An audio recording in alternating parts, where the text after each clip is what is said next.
Buenas tardes. Mi nombre es Roberto Carlos García Rodríguez. Soy estudiante del doctorado en Administración de la Universidad IESPRO. La materia que curso es Seminario de Derecho Corporativo, impartida por el doctor Guillermo Robles Nucamendi.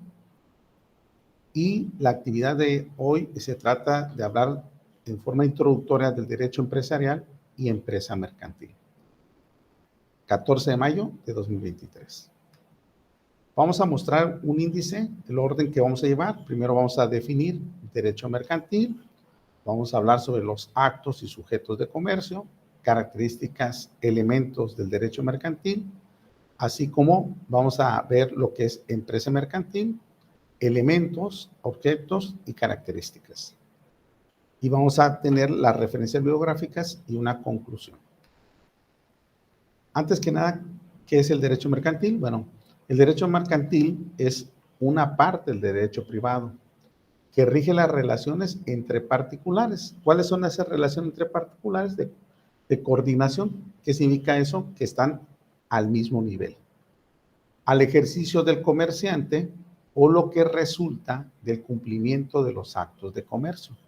Que es algo muy importante. El acto de comercio es lo que nos va a diferenciar entre el derecho civil y el derecho mercantil. Entonces vamos a ver que cuando hablamos de las relaciones entre los particulares, ¿quiénes son esos particulares? Pueden ser personas físicas que pueden de la capacidad de goce. ¿Qué significa eso? Que por ejemplo un menor de edad puede tener una capacidad de goce, una representación, puede llevar a esa actividad, un acto de comercio, a través de la representación o la titularidad de otra persona. Y la capacidad de ejercicio es cuando nosotros mismos llevamos a cabo por sí mismo esa actividad. Las personas morales también pueden participar. ¿Cuáles son esas personas morales? Pueden ser órganos descentralizados del gobierno o desconcentrados. Ejemplo, Comisión Federal, Pemex, el ISSSTE, entre otros.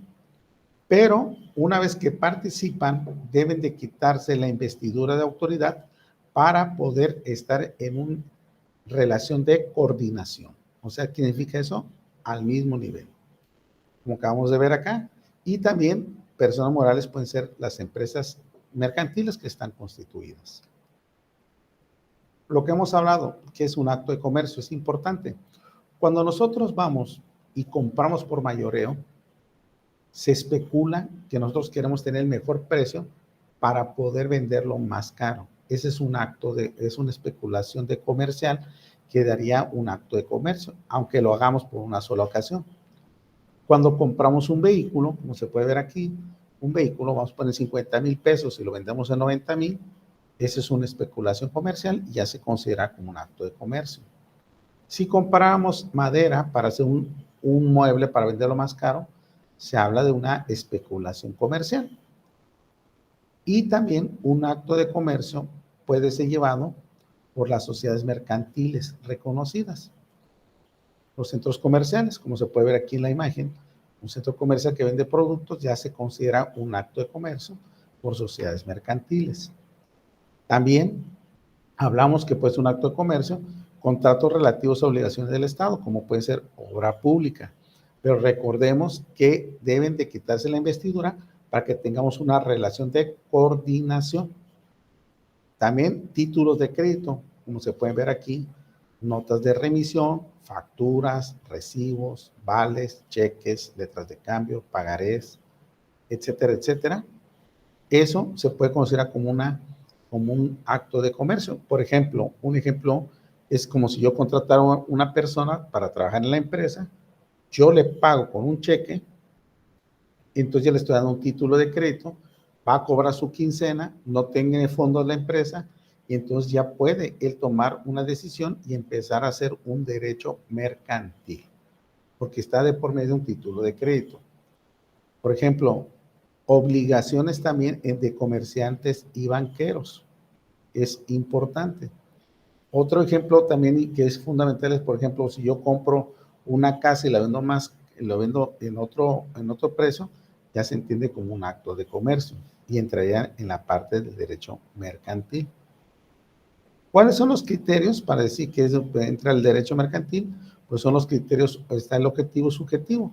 El objetivo es cosas mercantiles, títulos y operaciones de crédito, como ya lo mencionamos. Si hay un título y operación de crédito, pues ya decimos que objetivamente el criterio objetivo sería que es parte del derecho mercantil.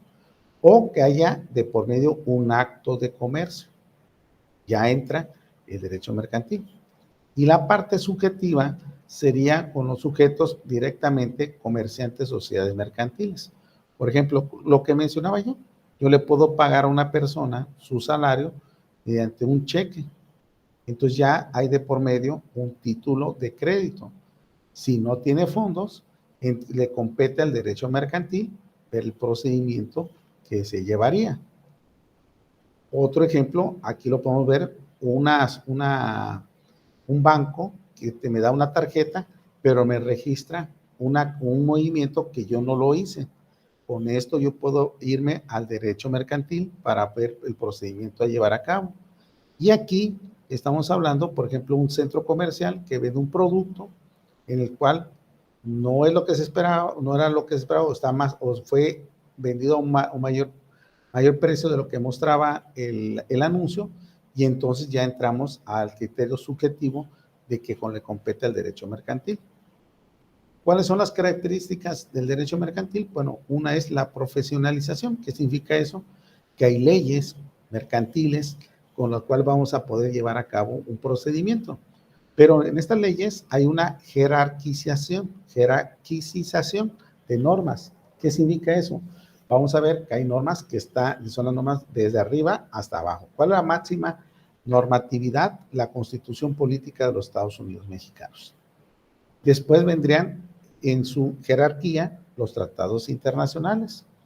Después vendría el Código de Comercio, Ley General de Sociedades Mercantiles, Ley General de Títulos y Operaciones de Crédito, legislación mercantil en general, usos bancarios y mercantiles y el Código Civil Federal. Esta es la jerarquía. Acaba de mencionar que los tratados internacionales están por debajo de la Constitución Política de los Estados Unidos Mexicanos. La única manera que podrían estar a la par es con el artículo primero, que tiene que ver con los derechos humanos, que sería la manera de cómo nosotros poder llevar a cabo o seguir en esta situación como tal. Entonces, vamos continuando. Ahora, vemos aquí que también una característica es que el derecho es progresivo. ¿Qué significa eso? Que la sociedad como va evolucionando, pues también el comercio va evolucionando, los actos de comercio. Por ejemplo, en la antigüedad era el trueque, se llevaba a cabo mediante el trueque. Como ha ido evolucionando, se ha ido creando, lógicamente, instancias. Por ejemplo, el derecho romano, después se fueron creando, por ejemplo, se fueron creando los pagarés, las letras de cambio. Entonces, ha ido evolucionando, ha ido una evolución hasta, por ejemplo, ahorita que hablamos de comercio electrónico, entonces ha ido caminando, pero también ese progresivo que se ha dado cuenta que tenemos que ir a la par, tiene que ver también con la apertura de fronteras. Este tipo que lo vamos a mencionar en la parte global tiene que ver con la parte internacional. También la característica del derecho mercantil que es autónomo. ¿Por qué es autónomo? Porque tiene una metodología de estudio propia y es global porque ya esa relación entre particulares ya no solamente es entre persona a persona, empresa a empresa, sino también es entre Estado y Estado.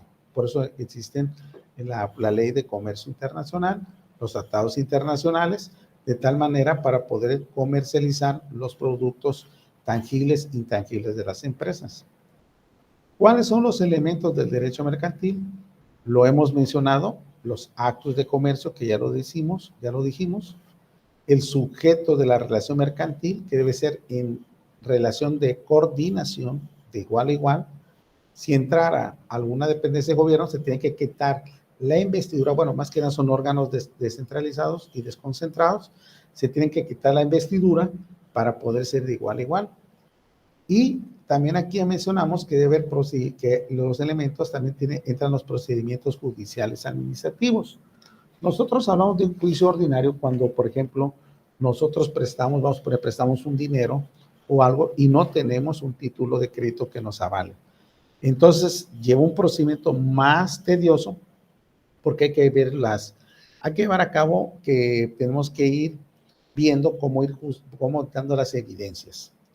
Pero si tuviésemos ese título de crédito, un pagaré, un recibo, entonces ya no sería un juicio ordinario, sería un juicio ejecutivo, donde sería menos tedioso que la anterior. El juicio oral se dice, la literatura menciona es cuando anda más o menos el monto en $1,000,000. Y en el juicio oral se mencionan dos fases, la fase preliminar y la fase de juicio. Y el concurso mercantil, sobre todo, se trata para que la empresa, una de dos, para ver cómo la empresa a la disolución de la empresa, cómo llevar a cabo, que a partir del 2018 hay una manera de cómo, el procedimiento. Ahora, es importante mencionar que la empresa es algo que es una actividad para generar riqueza, lograr los objetivos o desarrollar los bienes y servicios destinados al mercado general, como lo menciona el investigador doctor Raúl Cervantes Ahumada. Ahora, es muy importante que la sociedad mercantil es una persona moral, cuya finalidad jurídica está reconocida por el artículo 25 del Código Civil Federal.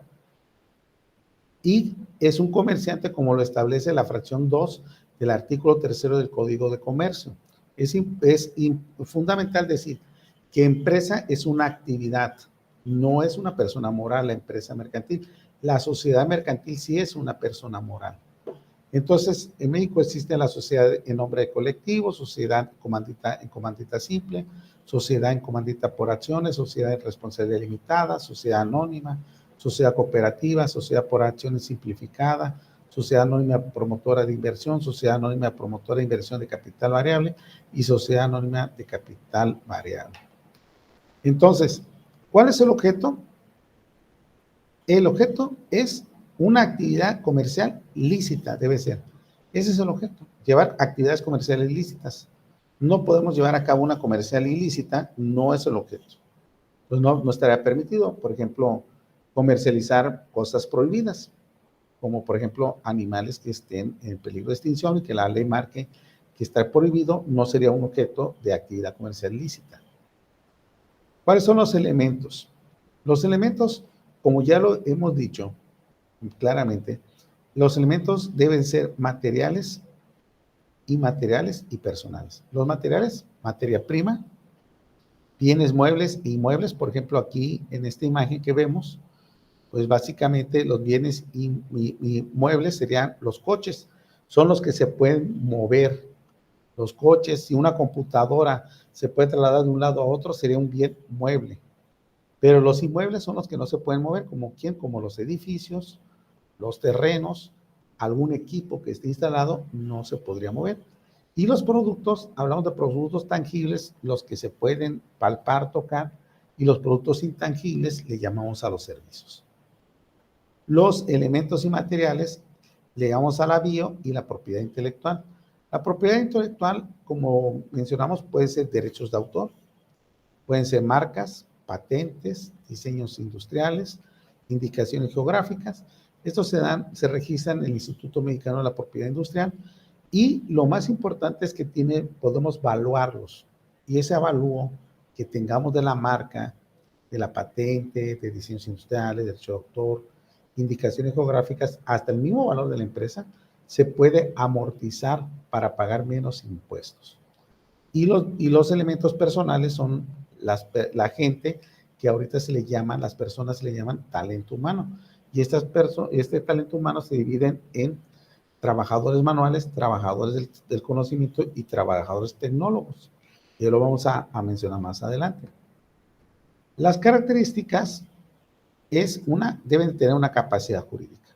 Si yo busco dos personas con quien invertir, nos hacemos socios, pues lógicamente la empresa, si le llamamos, por ejemplo, fractal, debe tener una capacidad jurídica, debe tener una personalidad ficticia, vamos a llamarle así, pero que tenga capacidad jurídica para hacer.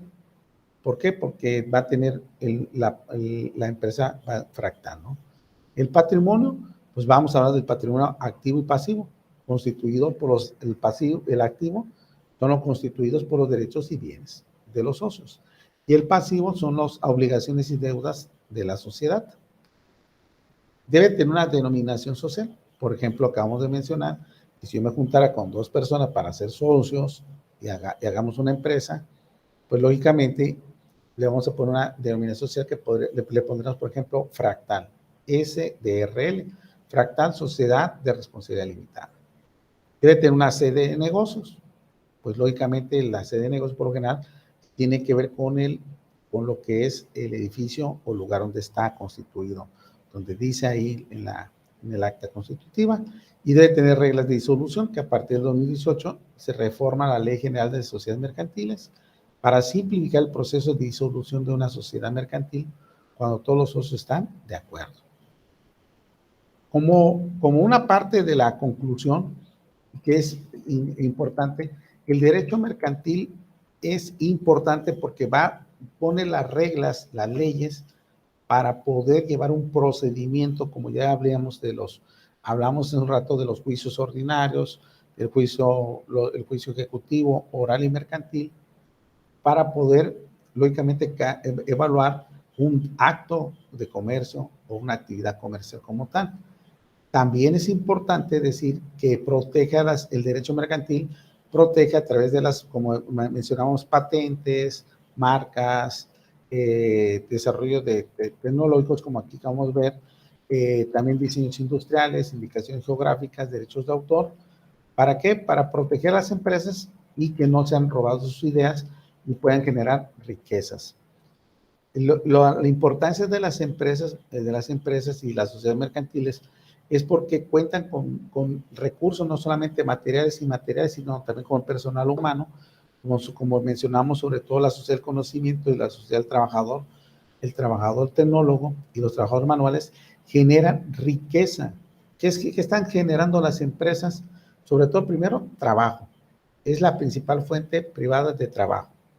Segundo, riqueza para el país. Tercero, desarrollo tecnológico e investigación. La importancia de las empresas es fundamental porque generan investigación, desarrollo, tecnología, generan empleos, agregan al Producto Interno Bruto de un país, le dan la solidez económica.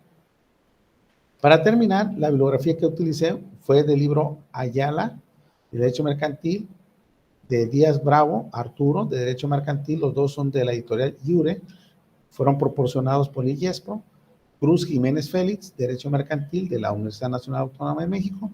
Y agradezco mucho la clase del seminario de Derecho Corporativo, el del doctorado en Administración del IESPRO, por parte del doctor Guillermo Robles Nucamendi. Esto es todo, agradezco y espero que haya sido muy útil.